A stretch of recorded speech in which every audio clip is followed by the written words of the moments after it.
Association का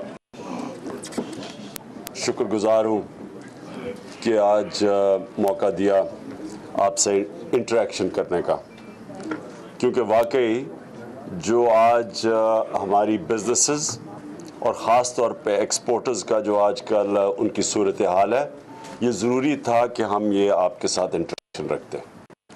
मैं जावेद भाई, आपने बड़ी कराची की दुख भरी कहानी सुना कि क्या था और क्या बन गया है।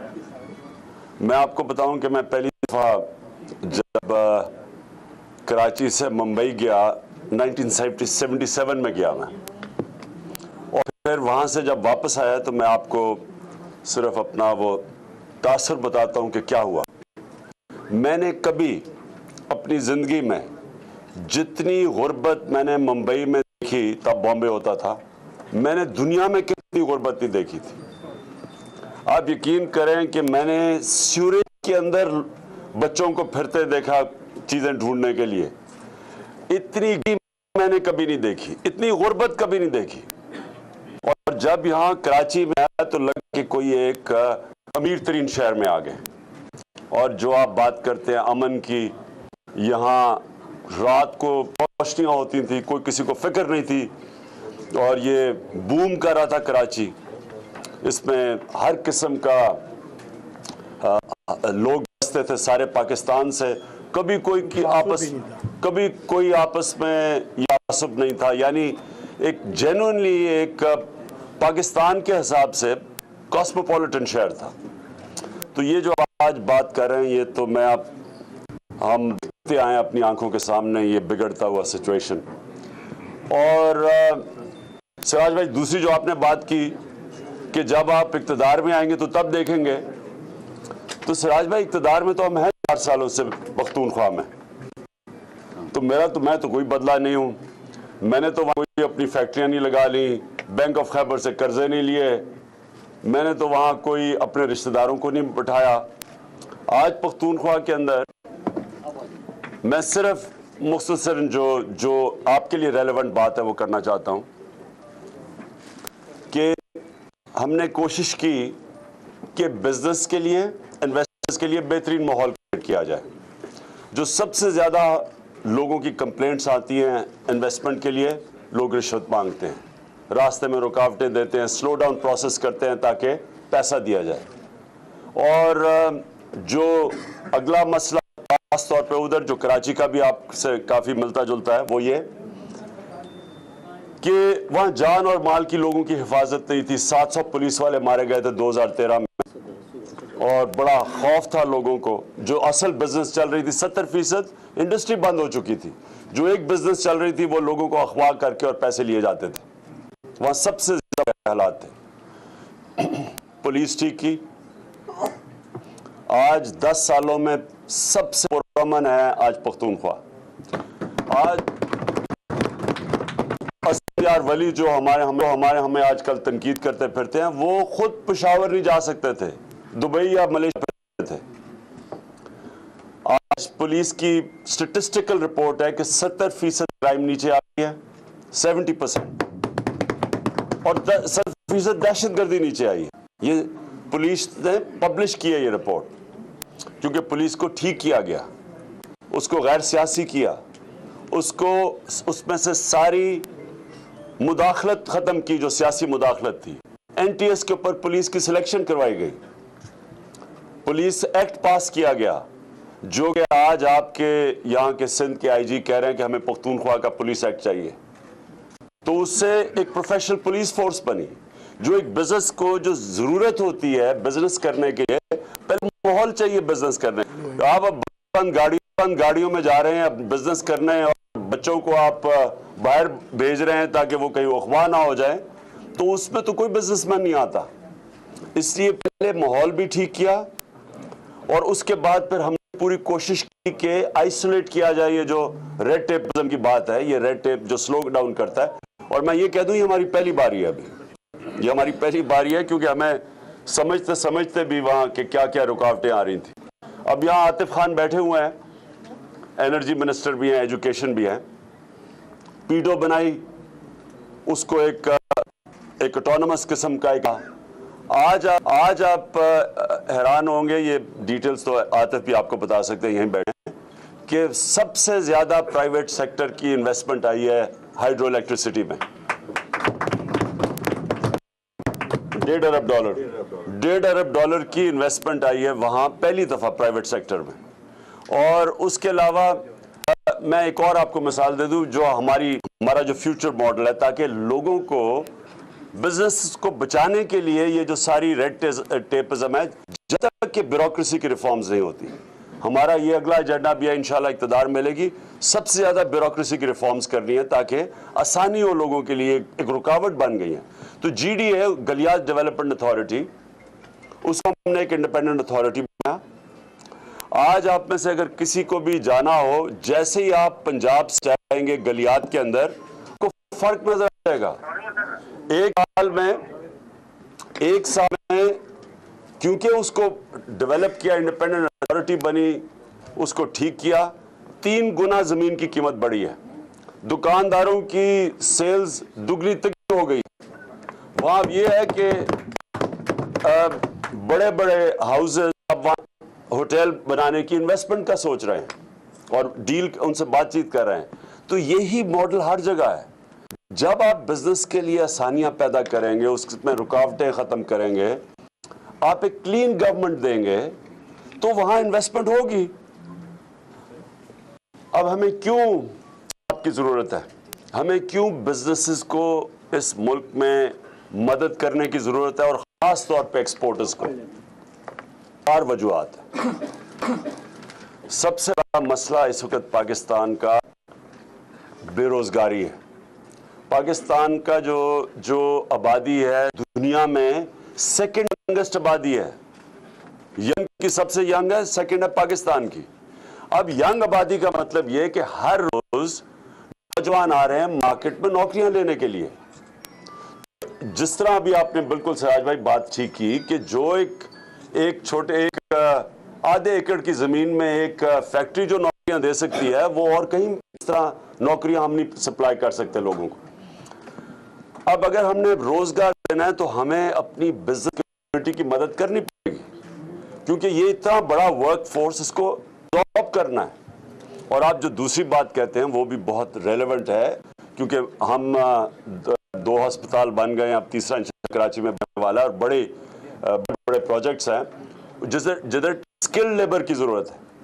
یونیورسٹی ہے جو پہلی دیہات میں یونیورسٹی بنائی ہے میاں والی میں، اس کی جو شارٹیج کی آپ بات کر رہے ہیں، یہ بہت سیریس ایشو ہے کہ ایک جگہ کے اوپر آپ کو اتنے زیادہ بے روزگار لوگ ہیں، انسکل لیبر، اور جدھر آپ اسکل چاہتے تو آپ مقابلہ کریں ارد گرد کے ایریاز میں، یا ہیں کم، اور پھر ان کی جس کاسٹ پہ وہ آپ کو امپلوائے کرتے ہیں وہ بہت زیادہ ہے یہاں۔ تو ایک یہ علیحدہ ایشو ہے کہ ہم نے یہ ورک فورس ٹرین بھی کرنا ہے، لیکن دوسرا اس کو ابزارب بھی کرنا ہے۔ تو جو بھی ہم دیکھیں، جس طرح بھی بزنس کی کمیونٹی کی سب سے زیادہ ہمیں آج ضرورت ہے، جو یہ نمبر 1 ایشو پاکستان کا ان امپلائمنٹ، بے روزگاری کا ہے۔ نمبر 2 ایشو ایکسپورٹ کا، ریاست نے بھی بات کر دی آپ کے سامنے، کہ اگر جس طرح یہ اب ہماری سپورٹس گر رہی ہیں اور ہمارے جو کمپیٹیٹرز ہیں وہ آگے بڑھ رہے ہیں، اور دوسرا کہ 50 ارب سے اوپر چلے گئی اور ٹریڈ گیپ اتنا بڑا ہے، یہ انسسٹینیبل ہے۔ یہ بات ٹھیک کہہ رہے ہیں کہ اب IMF کے پاس جانا پڑے گا، 90 ارب کا اگر ہمارا ایکسٹرنل ڈیٹ ہو گئی ہے اور ہماری ایکسپورٹس اگر گر رہی ہیں، تو یہ بڑا سیریس ایشو ہے پاکستان کا، اور یہ اگر یہاں تک پہنچا ہے تو یہ بڑی محنت سے پہنچایا گیا ہے۔ یہ کوئی کسی ملک کا فائنانس منسٹر کو پتا ہونا چاہیے تھا کہ جو سارا یہ جدھر ہم ایک دم پاکستان میں لوگ کہہ رہے ہیں جی کرائسس آ گیا، تو کرائسس تو آ رہا تھا، کرائسس تو نظر آ رہا تھا، صرف فگر فجنگ اشتہاروں میں پروپیگنڈا کی وجہ سے لوگوں کو اندھیرے میں رکھا گیا تھا، لیکن یہ کرائسس آ گیا ہے۔ تو یہ پوری ہمیں کوشش کرنی ہے کہ ایکسپورٹرز کی مدد کریں، انڈسٹری کی اور خاص طور پہ ایکسپورٹر کی، کیونکہ یہ تو بڑا سیریس ایشو بنتا جا رہا ہے اور بنے گا آگے۔ جو ایکسپورٹرز کی جو سب سے بڑا پرابلم وہ یہ ہے کہ جو کاسٹ इनपुट्स का कॉस्ट है वो बढ़ता जा रहा है। ये भी अभी आपने खुद ही बताया कि बांग्लादेश, इंडिया और पाकिस्तान की गैस और इलेक्ट्रिसिटी के अंदर कितना फ़र्क है। तो ज़ाहिर है जो कंपेटिटर हैं अगर उनकी वो सस्ती प्रोड्यूस कर रहे हैं तो आप मार्केट लूज़ करते जाएंगे और एक्सपोर्टर्स बहुत बुरी तरह सफ़र कर रहा है, जिसका फिर नतीजा अगर एक्सपोर्टर अगर बंद हो रही है इंडस्ट्री और एक्सपोर्टर कम्पीट नहीं कर रहा तो वो डायरेक्टली उसका इम्पैक्ट पड़ेगा बेरोजगारी पे, जो कि फिर से मैं कह रहा हूँ एक बहुत सीरियस इशू है पाकिस्तान का। जिधर भी आप पाकिस्तान में चले जाएं फौज है बेरोजगारों की, इसका बड़े सवेयर कॉन्सिक्वेंसेस है सोसाइटी पे, इसके जुर्म के ऊपर क्राइम, मंशियात, ये सारी चीज़ें इसके ऊपर ये इतनी बड़ी सोशल है और हमारा कोई तरीका भी नहीं है कि हम ये बेरोजगार लोगों के लिए कोई ना अनएम्प्लॉयमेंट बेनिफिट्स है या सोशल सिक्योरिटी है जो कि बाहर के मुल्कों में।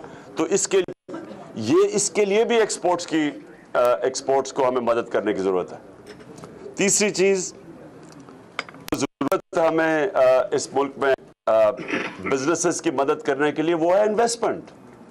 जब तक इन्वेस्टमेंट नहीं आएगी वेल्थ क्रिएशन नहीं होगी, बढ़ेगी नहीं वेल्थ। और इन्वेस्टमेंट पाकिस्तान में नीचे क्यों जा रही है? क्योंकि ये सारी इश्यूज जो कर रहे हैं कि इनपुट्स हैं, दो चीज़ें सबसे ज़्यादा जो कीमतें बढ़ रही हैं, इनके अंदर दो चीज़, एक नाहिली इनकॉम्पिटेंस और दूसरी है करप्शन। ये हैं दो इश्यूज जिसकी वजह से हमारी इनपुट्स की कीमतें बढ़ रही हैं। आप बिजली देख लें, ये जो हमें बताया गया था कि आते साथ ही सर्कुलर डेट अगर 480 अरब रुपए की एक हफ्ते में दी गई, ये भी किसी ना किसी दिन पता चलेगा कितना बड़ा स्कैम था। एकदम उनको 400 और हमें कहा गया कि अब से हमारा सर्कुलर डेट का प्रॉब्लम खत्म हो जाएगा, तो गालिबन उससे ज्यादा या उतनी सर्कुलर डेट फिर पहुंच गई है, कीमतें बढ़ाई हैं, तेल की कीमत भी गिरी है। उसके बावजूद अगर सर्कुलर डेट वहां पहुंच गई है तो इसमें सिर्फ दो एक्सप्लेनेशंस हैं कि ये क्रोनिज्म यानी अपने लोगों को बिठाना मेरिट के ऊपर नहीं क्योंकि वो इनके लोग हैं या उनको नवाजने के लिए, हर जगह ये जो क्रोनिज्म है जिसकी वजह नाहिली है। और दूसरी करप्शन को भी इसलिए बिठाया जाता है पैसे बनाने के लिए। ये जो करप्शन की लानत है, शुक्र है मैं 21 साल से लोगों को कहता रहा, मुझे आम ऐसे फोरम में इमरान साहब ये करप्शन की बात करते हैं और कोई बात करें, आज शुक्र है लोगों को समझ आ गया कि इशू ही आपका करप्शन है। जब तक करप्शन के ऊपर आप टैकल करेंगे, मुल्क उधर जाके अल्लाह ने खड़ा कर दिया कि अब आप जा ही नहीं सकता। ये एक्सपोर्ट्स ही अपनी देख लें, इंडस्ट्री देख लें, आप कोई शो उठा के देख लें। आज अगर आपका पीआई नहीं चल रहा, सोचे पख्तूनख्वा का एनुअल सालाना बजट, डेवलपमेंट बजट 100 अरब रुपया है, पीआई की सवा 300 अरब रुपया की कंसोलिडेटेड डेट है, कर्जा है एक सूबे का। सोचे सारे सूबे का डेवलप, तो आप किस सतह की आप देख रहे हैं करप्शन और इनकॉम्पिटेंस। स्टील मिल हमारे सामने बाकी गई, 8 अरब रुपए का वहां सरप्लस पड़ा हुआ था 2008 में। आसिफ जरदारी ने अपना वो रियाज लाल जी के साथ, उसके साथ उन्होंने मिले। मुझे अभी भी याद है कि चेंबर के लोग आए पेशावर पे मेरे पास, ये 2009 की बात है। उन्होंने कहा जी ये इसके जरिए उसको सस्ती बिल दे रहा है या कुछ दे रहा है और ये नुकसान होने जा रहा है। तब 8 अरब का उसके पास सरप्लस था। आज वो स्टील मिल बंद पड़ी है और इसके पीछे है ही करप्शन, अपने लोग बिठाना, करप्शन करना, पैसा बनाना। इतनी बड़ी एम्प्लॉयर लोगों की, सोचें कि वो आज स्टील मिल हमारी बंद पड़ी है, उसका इमेजिन करें कॉस्ट का, वो नुकसान देखें आप। जो बड़ा जो सर्कुलर डेट की बात करें, इसका आप अलग लें। ये जो सारा इसका पड़ता है आके आखिर में किधर? लोगों के ऊपर टैक्स, इनडायरेक्ट टैक्स लगता है, इनडायरेक्ट टैक्स से और कॉस्ट ऊपर चला जाता है, इनडायरेक्ट टैक्स से गुर्बत बढ़ जाती है, वो डायरेक्टली इंपैक्ट करता है आपकी इंडस्ट्री। और मैं ये समझता हूं कि ये जो अब हम जिधर खड़े हैं उसकी जो एक और भी जो इशू है, एक तो आपकी इन्वेस्टमेंट आए और दूसरा आखिरी जो पॉइंट है वो डायरेक्ट टैक्सेशन है। अगर इंडस्ट्री प्रॉस्पर करेगी, जो आप बात कर रहे हैं, अगर वो इंडस्ट्री चलेगी आगे तो डायरेक्ट टैक्सेशन बढ़ेगी। डायरेक्ट टैक्सेशन से बढ़ती मुल्क में, इनडायरेक्ट टैक्सेशन से बढ़ती है जो कि अब 90% है। डायरेक्ट टैक्सेशन भी जरूरी है, हमें उससे पैसा इकट्ठा करना।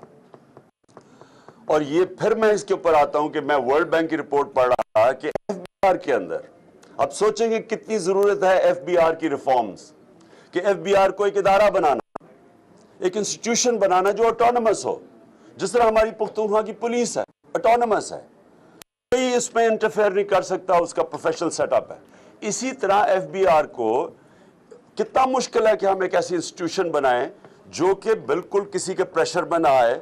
वो ऐसा रोज का जो चक्कर था, ये जो शरीफ खानदान अरबोपति शुरू में तो बना ऐसा रोज के ऊपर, सरिये का वो आती थी किश्ती, ड्यूटी नीचे, वो गई वापस ड्यूटी फिर ऊपर, बीएमडब्ल्यूज आई, ड्यूटी गई, वो वापस गई।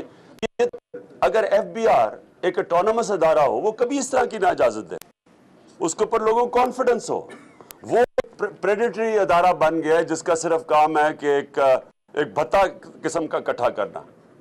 इसलिए एफबीआर की रिफॉर्म जरूरी इसलिए है कि ये सिर्फ वर्ल्ड बैंक की रिपोर्ट जो आई है कि 3500 अरब टोटल टैक्स कलेक्शन है, 3200 अरब वर्ल्ड बैंक के मुताबिक इनकॉम्पिटेंस, नाहिली और करप्शन की वजह से जा रहा है, यानी नुकसान हो रहा है 3200 अरब रुपए का।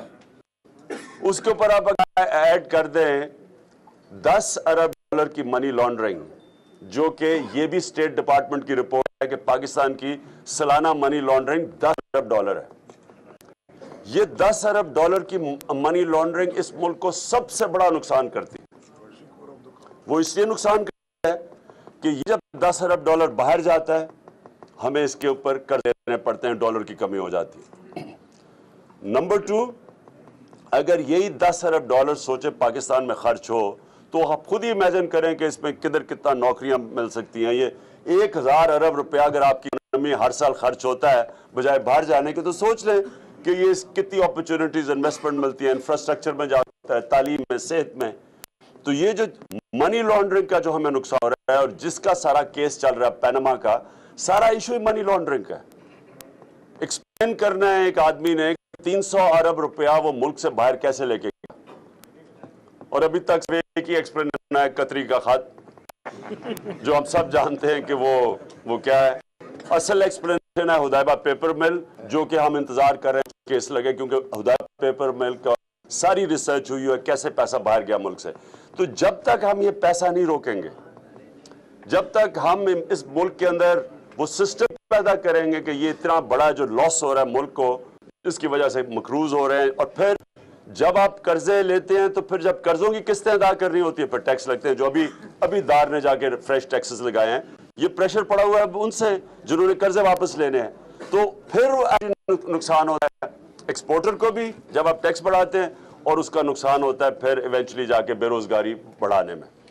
तो मैं एंड में फिर से साइट एसोसिएशन का शुक्रगुजार हूँ, और मैं फिर से आपको ये कहता हूँ कि हमारी फ्यूचर जो है, यहाँ रहें, कोई ना जाए मुल्क छोड़ के, इंशाल्लाह ये अच्छा होगा। वो तो मैं आपके सामने इंशाल्लाह पेशन गोई कर रहा हूँ कि अल्लाह ने खास करम किया इस मुल्क पर।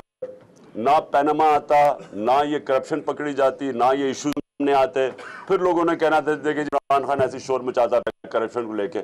ये अब इश्यूज पब्लिक में आ चुके हैं। 1 साल से डिबेट हुए हैं टीवी के ऊपर, हर टीवी चैट शोज के ऊपर जब ये बातें होती है, लोगों को इन चीजों की समझ आ गई है। पहले तो लोगों को ये नहीं पता मनी लॉन्ड्रिंग क्या है, लोग समझ गए इश्यूज। और इंशाल्लाह मैं ये देख रहा हूं आगे बड़ा जबरदस्त टाइम आ पाकिस्तान में। बिल्कुल ये फिक्र ना करें, ऊंच नीच तो सारे मुल्क में होती है। मैं खुद कह रहा हूं, मैंने जाके मुंबई को देखा हुआ है, बॉम्बे को देखा हुआ है, जब आप मानेंगे नहीं कितनी गुर्बत थी, आज जाके देख तो बदल गया है। तो कौमें ऊंच जाती रहती हैं, एक सेल्फ करेक्शन आती है उसके अंदर, एक कौम इस्लाह करती है कि हाँ ये हमारी गलतियां हुई, अब हमने ये चीजें करनी होने के लिए।